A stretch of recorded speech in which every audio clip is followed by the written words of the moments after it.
Estimadas alumnas y estimados alumnos de primer grado de secundaria, sean bienvenidas y bienvenidos al modelo de educación a distancia Aprende en Casa 2. Mi nombre es Alejandro Sandoval Santana y yo soy profesor de matemáticas, al igual que mi colega Juan Carlos Martínez Cortés. Gracias, profesor Alejandro. Me siento contento de compartir esta sesión con ustedes y de brindarles momentos de encuentro con las matemáticas que para nosotros son interesantes. En esta sesión comenzaremos el estudio de una de las ramas de la matemática, la probabilidad. El estudio de esta nos ayudará a comprender y explicar diversos fenómenos de nuestro mundo natural y social. Esto al construir modelos, desarrollar procedimientos para calcular y estimar probabilidades y resolver problemas diversos donde interviene el azar o hay incertidumbre. Sin lugar a dudas, todos los días los modelos probabilísticos nos han favorecido en la toma de decisiones ante situaciones de riesgo, como pronosticar el número de huracanes que habrá en cierta época del año o en el estudio de la propagación de epidemias en el ámbito de la salud pública como lo que estamos viviendo. La probabilidad está presente en nuestro día a día, en muchos contextos. Por ejemplo, el diagnóstico médico, los resultados de algún torneo deportivo o al efectuar una inversión. Ustedes, ¿por qué consideran que es importante el estudio de la probabilidad? ¿Ante qué situación en las que intervenga el azar se han enfrentado ustedes o sus familiares? En esta sesión construiremos argumentos para responder esta y muchas otras preguntas que seguramente tienen acerca de la probabilidad. Y dada su importancia en la cotidianidad, en esta sesión concentraremos nuestra atención en el análisis de situaciones en las cuales podemos realizar un registro de datos por medio de la observación y analizaremos qué tan probable es que sucedan. Alumnas y alumnos, prepárense. El material que necesitamos será el siguiente: cuaderno de la asignatura o, en su defecto, hojas reutilizables, lápiz o pluma para escribir, goma y su libro de textos de la asignatura de matemáticas. En caso de que no cuenten con él, recuerden que tienen la opción de consultarlo en la página de la Comisión Nacional de Libros de Texto Gratuitos. En caso de tener discapacidad visual, preparen hojas Ledger, punzón y regletas. Iniciamos. Ya han trabajado con probabilidades en grados anteriores. Seguramente han realizado experimentos y tomado el registro de los resultados obtenidos. Pero no es la única manera de trabajar con la probabilidad.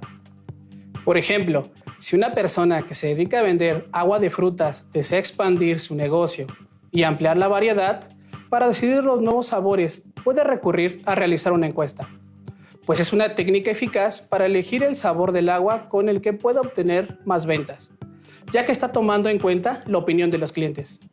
Así es. O por ejemplo, si quieren saber en qué época del año comienzan a florecer ciertas plantas, ya que de eso depende el negocio familiar que consiste en la venta de arreglos florales, en este caso se recurre a la observación. Y si, por ejemplo, voy al carnaval de mi región, donde hay juegos de azar y necesito saber qué tan probable es que al jugar pueda ganar una alcancía, aquí podemos utilizar la experimentación. Por cada uno de los ejemplos mencionados, tendrá oportunidad de profundizar posteriormente, porque recuerden que en esta sesión ahondaremos en la observación como forma de recolectar datos sobre personas, objetos o eventos, con la finalidad de hacer mediciones y anticipaciones. Las anticipaciones se basan en medida de la probabilidad que da un acercamiento a lo que es probable que ocurra o no. Así que les plantearemos algunas situaciones que nos ayudarán en el desarrollo de nuestro tema. Les contaré una anécdota que vivió Julio. Julio es un muchacho que trabaja en una tienda. Todos los días se levanta muy temprano para abrir la tienda y brindar el mejor servicio posible. Uno de los clientes frecuentes, don Ramón, siempre que realiza una compra le deja una propina a Julio. Reflexionemos con las siguientes preguntas. Le sugerimos anotarlas en su cuaderno. Julio desea saber la probabilidad de que don Ramón le dé propina 2 o más veces en una semana. ¿Cómo puede saberlo? ¿Qué tan probable es que en una semana no reciba propina? Lo que podríamos hacer para responder este par de preguntas es una observación. Y por supuesto, registrar la frecuencia con la que don Ramón asistió a la tienda. Analicen la estrategia de Julio. Durante un poco más de un mes, marcó los días en los que asistió a la tienda don Ramón. En esta tabla se realiza el registro de los días en los que don Ramón asista a la tienda. todos los miércoles asiste, mientras que los jueves y los sábados no lo hace. Para responder a las preguntas, utilizaremos un segmento que nos ayudará a visualizar la información. Observen que a la izquierda está anotada la frase "es imposible", que equivale a decir que no sucederá. Y del lado derecho, la frase "es seguro", a lo que sería igual a decir indudablemente que va a suceder. Respondamos entonces la pregunta 1. ¿Cómo puede saber Julio qué probabilidad hay de que don Ramón le dé propina 2 o más veces en una semana? Observen nuestros datos. Como se darán cuenta, solamente hubo una semana en la que don Ramón asistió únicamente un día. De ahí en fuera asistió 3 o 4 veces a la tienda en una semana. Por lo que, de acuerdo al segmento, ubicamos la probabilidad muy cerca de "es seguro", ya que generalmente don Ramón asiste a la tienda más de 2 veces a la semana. Coincido contigo, profesor, ya que don Ramón asiste muy seguido a comprar. Como ya lo señalaste, solo hubo una semana en la que no fue así. Ahora respondamos la siguiente pregunta. ¿Qué tan probable es que en una semana Julio no reciba propina? El que reciba propina depende que don Ramón asista o no a la tienda, y podemos observar en el registro que no hay semana en la que no falte, por lo que yo optaría por ubicar la respuesta en este punto de la recta. Como pueden observar, la flecha no señala exactamente el extremo izquierdo, donde está la frase "es imposible". Esto se debe a que no descartamos la posibilidad de que don Ramón no asista a la tienda ni una sola vez en una semana, por cualquier factor externo que le impidiera asistir. Ya respondimos las preguntas sobre la propina de Julio y me parece adecuada tu observación, profesor. Relacionada con la última pregunta, encontrar algún ejemplo de un evento que sea completamente imposible es difícil. ¿Podrías darme algún ejemplo de un evento imposible? Sí, por ejemplo, que viviendo en México salgas de noche y observes el sol. Correcto, es imposible que en México veamos el sol de noche. En casa les sugiero que hagan una lista de eventos imposibles y la compartan con su familia para que puedan intercambiar opiniones. Les dejaré un reto. ¿En qué lugar del mundo sí es posible observar el sol en el horario considerado como nocturno? Por otro lado, ¿qué pasa con los eventos naturales que son completamente seguros? ¿Existen? Claro, un evento completamente seguro es que después del otoño viene el invierno. Así es, profesor. Sabemos que después del otoño viene el invierno. Ahora les toca a ustedes, estimadas alumnas y estimados alumnos, hacer una lista de eventos que sean seguros. Compártanlos y pidan a su familia o a quien los acompaña que determine si son seguros o no. Escriban las razones o argumentos en cada caso. Bien, analicemos la siguiente situación, profesor Carlos. ¿Sabes cuál es el color de los autos que más compran en nuestro país? No, nunca me había puesto a pensar sobre el color de auto. Tengo datos sobre el modelo y el año. ¿Nos comparten los datos? Me parece interesante conocerlos en relación al tema que estamos estudiando. Es una de las cosas que interesa mucho a los fabricantes de autos y a la gente en general.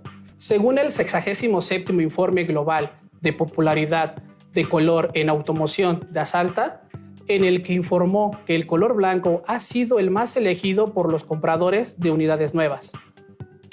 Para poder tener toda esta información organizada, se puede realizar una tabla en donde se registra el modelo, año, color, el número de placa, entre otros datos más específicos del auto. Así es, y por ello, que derivado del análisis de los datos, es que en el informe que arroja Asalta, observó que el color de los autos más comprados corresponde al blanco. Te soy sincero, profesor Carlos. No tenía ni la menor idea sobre este dato. De hecho, me sorprende porque el color de mi auto es exactamente blanco. Es probable que mi automóvil haya tomado parte de los datos del informe. Por eso es importante registrar toda la información, así como los más mínimos detalles para poder generar datos que nos ayuden en estas estadísticas. Tengo que hacer énfasis en que todos estos datos no provienen de una encuesta. Al menos a mí nunca ha llegado un grupo de personas a preguntarme: oiga, ¿quiere comprar un coche? Si pudiera comprar un coche, ¿de qué color lo compraría? ¿Le gusta el color blanco? Estos datos tampoco se obtuvieron de un experimento. ¿Se imaginan a un grupo de científicos colocando varios automóviles de diferente color, esperando a ver cuál compra la gente? Y repitiendo el experimento todos los días de la semana para ver los colores que la gente compra. Estos datos se obtuvieron a partir de registrar las ventas. Llevar un registro genera datos que nos ayudan. Así es. Por eso la importancia de registrar a detalle cualquier información que nos interese para poder tomar decisiones informadas. Veamos otro ejemplo en donde la observación juega un papel relevante. Pedro vende aguas de sabores en un parque de su colonia. Cada lunes va a surtirse de la fruta y los jarabes necesarios para hacer sus preparados. Para evitar excederse en las compras o bien comprar menos de lo que necesita, decide hacer un registro de las aguas que vende en el día. Observen cómo realizó su registro. Pedro, cada vez que vendía un litro de cierto sabor, colocaba una marca y fue formado grupos de 5 marcas para facilitar su conteo final. Así obtuvo el siguiente registro, donde el agua que más vendió fue la de horchata y la que menos vendió fue la de sandía. Basándose en los datos que registró Pedro, contesten en casa las siguientes preguntas. ¿Qué sabor de agua tiene más probabilidad de vender? ¿Qué sabor de agua tiene menos probabilidad de vender? Con base en sus respuestas, ayudémoslo a tomar algunas decisiones, contestando lo siguiente. ¿Qué fruta o sabor de jarabe le conviene comprar en mayor cantidad a Pedro? ¿Qué sabor es en el que menos debe invertir? Si observáramos la tabla, podríamos concluir que el sabor que más vende es el de horchata. Por lo tanto, puede invertir más en comprar los ingredientes necesarios. Y el que menos vende es el de sandía. Por lo tanto, su inversión para elaborar el agua de este sabor puede ser menor. Ahora tengo una pregunta más. Les sugiero tomar nota. Si 2 jóvenes se acercan a pedirle un agua, ¿qué tan probable es que le pidan de horchata? Ubiquen su respuesta en el segmento que utilizamos en los ejemplos anteriores. Yo señalaría este lugar, profesor, ya que es más probable de acuerdo al registro que se realizó en la tabla, pero no tan apegada a la derecha, ya que otros sabores también tienen cierta demanda. Es así como, basándonos en los datos que recolectamos, a partir de la observación y el registro que hacemos de ellos, podemos analizar la probabilidad de ocurrencia de alguna situación y tomar decisiones que nos beneficien. Desde tiempos remotos han existido comunidades o civilizaciones que a través de la observación lograron grandes avances y actualmente hay personas que toman decisiones basándose en la probabilidad que determinan con la observación. Profesor Carlos, acabo de recordar una anécdota que te contaré en este momento. Seguramente nuestros alumnas y alumnos entenderán a lo que me refiero, ya que es una situación por la que muchas personas pasamos en cierto momento de nuestra vida. De pequeño, cierto día me disponía a salir para jugar fútbol con mis amigos, y justo antes de cruzar la puerta, mi mamá me preguntó con curiosidad, ¿a dónde vas? Yo le dije, a jugar, mamá. Lleva chamarra y paraguas que va a llover, me comentó. En ese momento me asomé un poco para fijar mi atención en las nubes del cielo y no me percaté de ningún elemento que me indicara la cercanía de una llovizna. Sonreí incrédulo y le dije, pero mamá, si no hay nubes, ¿cómo cree usted que va a llover? A lo que ella me respondió, está bien, no te abrigues, pero si te enfermas, no me pidas un caldito de pollo, ¿eh? ¿Y qué cree, profesor? Que llovió, quedé empapado y además me enfermé. ¡Qué increíble! Ella determinó una alta probabilidad de que lloviera. ¿Y llovió? Dijo que ibas a mojarte y te mojaste. Determinó una alta probabilidad de que te ibas a enfermar y te enfermaste. Y además aseguró que le pediría un caldito de pollo. Y así fue, profesor. Bueno, hablemos más a fondo sobre ese tema, ya que detrás de todo lo que te conté hay probabilidad. Profesor Alejandro, retomemos la anécdota que nos cuentas. Me parece interesante y sin lugar a dudas, tu mamá es una buena observadora. Así es, profesor. Ella es buena observando situaciones. Les cuento otra anécdota. Un día, que sí había nubes en el cielo, me puse chamarra y me cargué un paraguas para poder salir, ya que me dije en voz alta, ahora es muy seguro que lloverá. Mi mamá sonrió y me dijo, Alejandro, deja el paraguas para que no lo pierdas. Yo seguí la instrucción. ¿Y qué crees, profesor? Efectivamente, no llovió. Ya no tan sorprendido le pregunté, mamá, ¿cómo le hace usted para saber cuándo va a llover y cuándo no? Ella me contestó, me enseñó tu abuela y a ella le enseñó su mamá, tu bisabuela, y así sucesivamente. Sin lugar a dudas, ese conocimiento ha trascendido a lo largo de los años. Es relevante, por ejemplo, para las personas que se dedican a sembrar, pues permite determinar el mejor momento para llevar a cabo la siembra.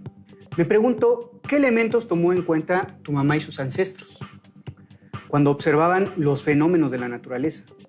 Ustedes, estimadas alumnas y estimados alumnos, ¿qué datos observan para predecir si lloverá o no? Pueden preguntar en su casa y llevar un registro de las respuestas. Es importante que observen que para tener mayor probabilidad de que llueva o no, en sus anticipaciones podemos hacer un registro de varios datos.